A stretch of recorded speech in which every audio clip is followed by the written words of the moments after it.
I chased a girl for 4 years, she finally told me I was too poor because I drive a Citroën. I met her in college. Let's call her Emily. She was smart, funny, and had this kind of warmth that made you feel like you were the only person in the room when she spoke to you. From the moment we met, I liked her. Not in the shallow, she's hot, kind of way, I genuinely wanted to be there for her, to build something with her. Over the next 4 years, I made my feelings clear in 100 small ways. Helping her move apartments. Bringing her soup when she was sick. Staying up late on calls when she had a bad day. Every time I hinted at taking things further, she'd brush it off. I'm not ready. I just want to focus on myself right now. You're such a good friend. And I waited. I told myself she just needed time, that one day she'd see I was the one who truly cared. After graduation, we kept in touch. I still took her out to dinner sometimes, my treat. Still sent her flowers on her birthday, still supported her through breakups with other guys. It was exhausting, but I thought, maybe she's been hurt too much. Maybe I need to show her stability. Last year, I decided to be direct. I asked her out, officially, for a real date, just us. She said yes. My heart was racing. I thought, finally. We went to a nice restaurant. I was nervous, but the conversation flowed. When I drove her home in my car, a 2014 Citroën C4, I even made a joke about how it wasn't the flashiest thing, but it had never let me down. That's when she laughed and said, "Yeah, speaking of that. I don't think this is gonna work. I mean, you're sweet, but you're not really my type. I like guys who have their life together, you know, career, ambition, a Mercedes, not a Citroën." She said it so casually, like she was talking about preferring Pepsi over Coke. I sat there in stunned silence. For years of effort, loyalty, and emotional investment. Reduced to the badge on the front of my car. I just drove her home, wished her good night, and never contacted her again. A month later, I saw on Instagram that she was dating a guy with a brand new Mercedes. I'm sure he ticks her boxes. As for me, I'm done chasing. If someone can't see your worth beyond your possessions, they were never going to see it at all. The day I finally let go. After that night in the Citroën, I didn't reach out to Emily. For the first time in years, my phone stayed silent on purpose. No good morning texts. No checking in to see how her week was going. No dropping by her favorite coffee shop by accident, hoping to run into her. At first, it felt like withdrawal. My brain was so used to thinking about her constantly, what she might be doing, what she might be feeling, how I could somehow earn her affection, that the silence was deafening. For a week, I kept opening our old messages, scrolling through years of conversations, laughing at old inside jokes, and then stopping abruptly when I remembered that all of it meant nothing to her. The second week, she texted me. "Hey, haven't heard from you. You okay?" I stared at the message. For years of chasing her, and the first time she noticed I was gone was when I stopped trying. I typed out a polite reply. "Yeah, I'm fine. Just been busy." No emojis. No follow-up question. She didn't respond. The Mercedes guy phase. 2 months later, I saw her again. Not on purpose. I was at a gas station after work, filling up my Citroën, when I heard her laugh from across the parking lot. She was leaning against a shiny black Mercedes SUV, her arm linked with a guy in a crisp button-down shirt. He looked like the kind of man you see in those LinkedIn success story posts, perfect teeth, expensive watch, smug confidence radiating from him. She didn't see me at first. But when she did, there was this flicker in her eyes, not embarrassment, not guilt, just mild surprise, like bumping into a distant acquaintance. "Oh, hey," she said, walking over. "Hey," I replied flatly. "This is Daniel," she said, gesturing to the guy. We're just heading to dinner. Daniel gave me the kind of handshake that's more about dominance than greeting. Nice car, he said, smirking slightly as his eyes flicked toward my Citroën. Emily laughed softly, that laugh. The one she used when she wanted to signal to whoever she was with that she was on their side. I finished pumping gas, muttered, "Have a good night," and got in my car. As I drove away, I realized something that should have hit me years ago: she was never going to love me for who I was. She only valued people for what they could give her: status, image, convenience. The turning point. That night, I did something drastic. I went through my entire phone and deleted every photo, every text, every trace of Emily.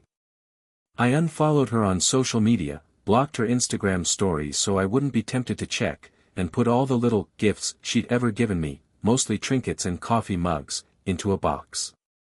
I put that box in the attic and told myself, "You are not going back to this."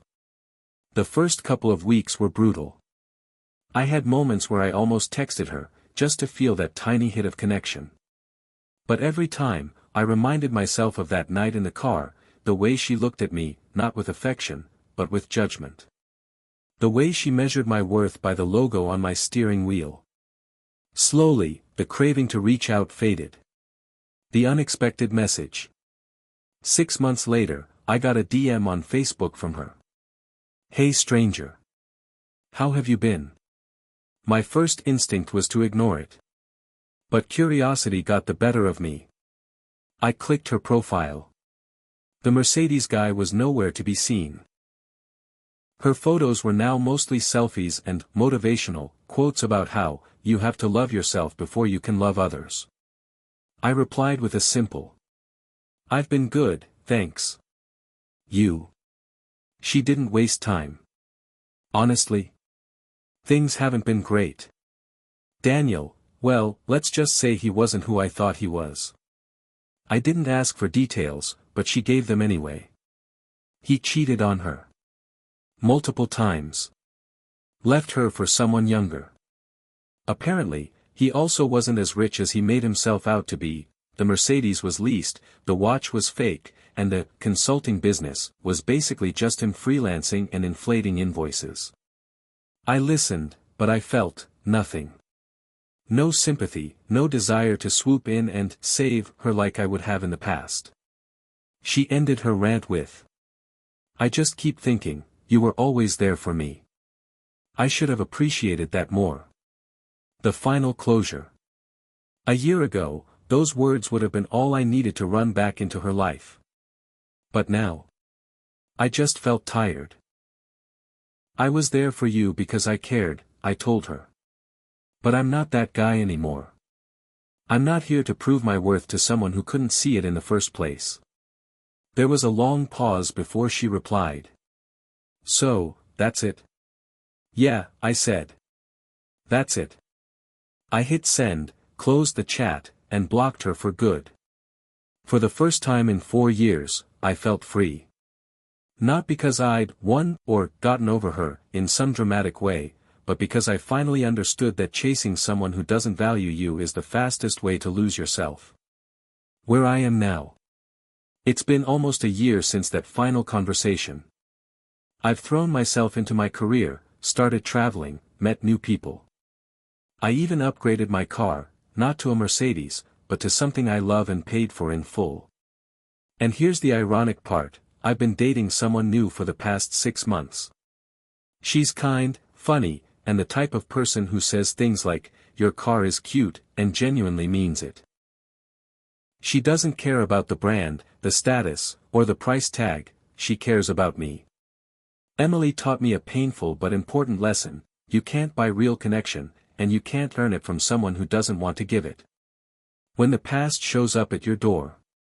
It had been almost a full year since my last conversation with Emily, the one where I told her, "That's it," and blocked her. In that time, my life had genuinely transformed. I wasn't just pretending to move on, I had actually moved on. My career was in a better place than ever, I had new hobbies, finally learning guitar after years of saying I would, and I'd been dating Anna for about 6 months. Anna was everything Emily wasn't: warm, genuinely supportive, and most importantly, she valued who I was now, not some version of me that she thought I could upgrade into. She laughed at my Citroën jokes, loved my cooking, and never once compared me to someone else. For the first time in a long time, my life felt peaceful. The first sign. It started with a random text from an unknown number. "Hey. I know I'm probably the last person you want to hear from, but can we talk?"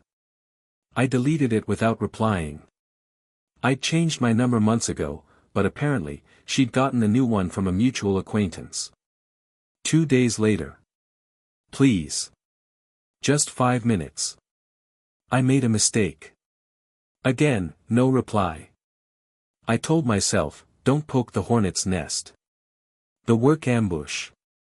The next week, I was at work finishing up a client presentation when my receptionist buzzed me. There's someone here asking for you. She says it's personal." Something in her tone made me uneasy. I walked out to the lobby, and there she was. Emily. She looked different. Not in a bad way, but in a way that screamed life has been rough lately. She had dark circles under her eyes, and her perfectly styled hair from before was now in a loose ponytail. "Hi," she said softly. I crossed my arms. "You can't just show up here." "I didn't know how else to reach you," she replied. "You blocked me everywhere. I need to say some things." "I'm at work," I said. "This isn't the place." "Then meet me after," she said quickly. "Please. Just one coffee. No strings." I wanted to say no. I should have said no. But a part of me, maybe the part that spent 4 years chasing her, was curious. The coffee. We met at a small cafe near my office. The first 5 minutes were awkward small talk, until she finally blurted it out. "I miss you." I said nothing. "I've been doing a lot of thinking," she continued. I realized. I was stupid. I cared about all the wrong things.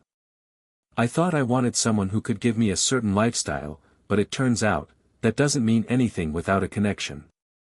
I almost laughed. "And you figured that out after the Mercedes guy cheated on you?" She flinched but didn't deny it.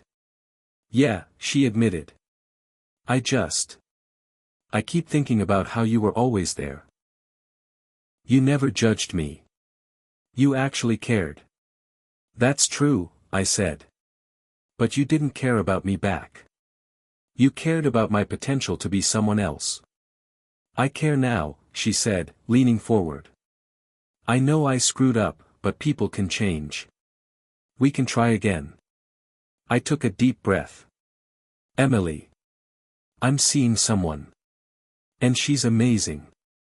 I'm not going to throw that away for someone who only wants me after I stopped wanting them." Her eyes welled up. "So that's it? I'm too late?" "Yes," I said simply. The sabotage. 2 weeks later, weird things started happening. Anna got a message on Instagram from a fake account claiming I'd been secretly meeting up with my ex. Someone left anonymous comments under Anna's photos hinting that I was not who she thought I was. At first, Anna was confused. "Do you know anyone who'd do this?" she asked. I had my suspicion but didn't want to jump to conclusions. Then, one night, Anna got a DM from her personal Facebook, the one not even public. From Emily herself. The message read. "Just so you know, he's not over me. We've been talking. Be careful." Anna showed it to me, and that was the final straw. I called Emily. "What the hell do you think you're doing?" I said. "I'm telling her the truth," Emily replied coldly. "She deserves to know that you still have feelings for me." "I don't," I snapped. "You're trying to burn my life down because you can't stand the fact that I moved on without you." She laughed bitterly. "Moved on? You'll come back. You always do." The final blow. I recorded the call, kept the messages, and showed everything to Anna. Thankfully, she believed me, and it only made her more certain about us. As for Emily, I sent her one last message. If you contact me or Anna again, I'll file for harassment. This is your final warning. Then I blocked her everywhere, for real this time. I even told our mutual friends that I wanted zero updates about her, good or bad. 1 year later. Emily has completely disappeared from my life. Last I heard through the grapevine, she moved to another city. I wish her no harm, but I also have no interest in her redemption arc. Anna and we're still together. Stronger than ever. And here's what I've learned from all of this. Some people aren't just bad for you, they're addicted to the version of you that chases them. Once you stop, they panic, not because they love you, but because they can't stand losing that control. When the ghost comes back for the last time. It's been 5 years since the chaos with Emily. By now, my life is almost unrecognizable compared to the Citroën days. Anna and I got married 2 years ago. We bought a small house, the kind with a garden in the back and a creaky floor in the hallway that we keep meaning to fix but never do. I've grown in my career, not to prove anything to anyone, but because I genuinely love what I do. Most importantly, I'm happy. Really happy. Emily became a distant memory. Occasionally, I'd hear her name in passing from someone who didn't know our history, but I always brushed it off. No anger, no longing, just nothing. The email. It was a Tuesday morning when it happened. I was sipping coffee before a meeting when my work inbox pinged. The sender's name stopped me cold, Emily. The subject line. Please read, I'm sorry. I hesitated. I could have deleted it. I should have deleted it. But curiosity got the better of me. The email was long, almost a letter. She wrote about how she'd moved to another city, got married, and had a daughter. Then came the divorce. She said her husband was controlling, unfaithful, and that she finally understood how it felt to be treated as disposable. She said she'd been in therapy, that she'd realized how shallow and selfish she had been in her 20s. And then, at the end, she wrote. I think about you more than I want to admit. You were the one person who truly cared, and I threw it away.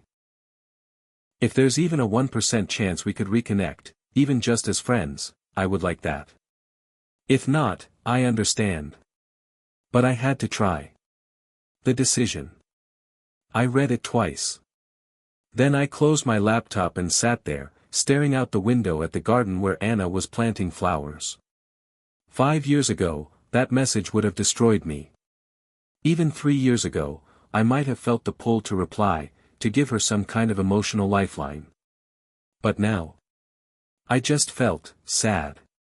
Not for me, for her. Sad that it took her losing everything to realize what she'd thrown away. Sad that she was still reaching backwards instead of building forwards.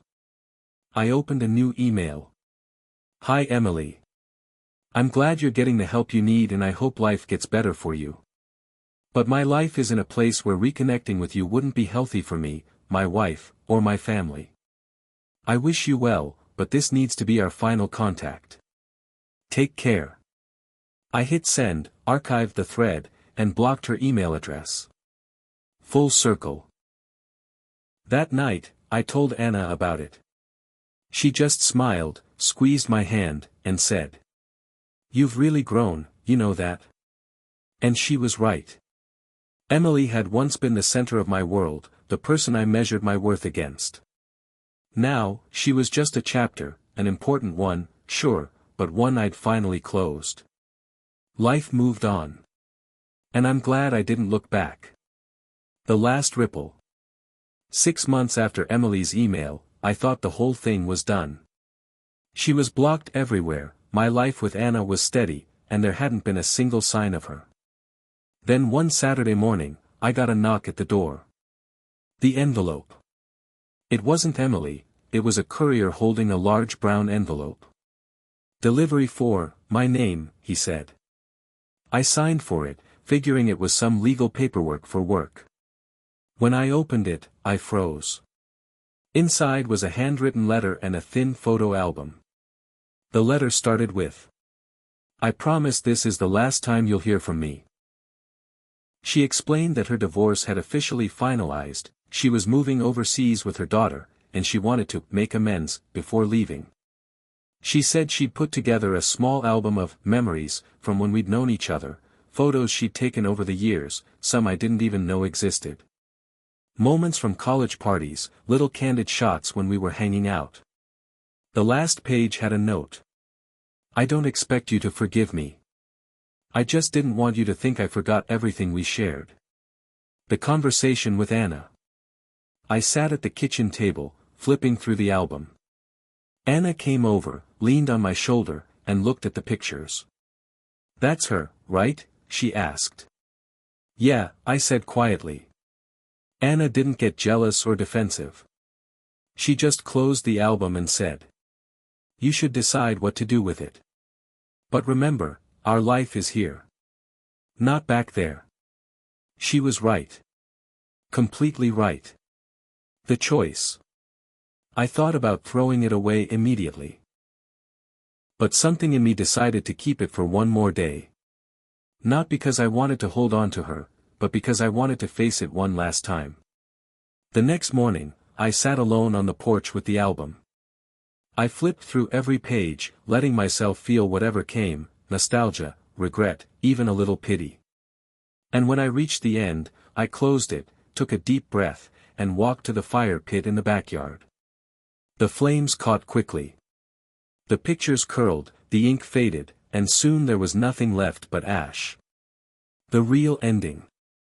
That night, I slept better than I had in months. It wasn't about winning or getting the last word. It was about knowing there was nothing left unaddressed. Emily's chapter in my life wasn't just closed, it was burned, literally and figuratively. And as I watched Anna laughing while we cooked dinner together, I realized something. Letting go isn't about forgetting. It's about remembering without wanting to go back.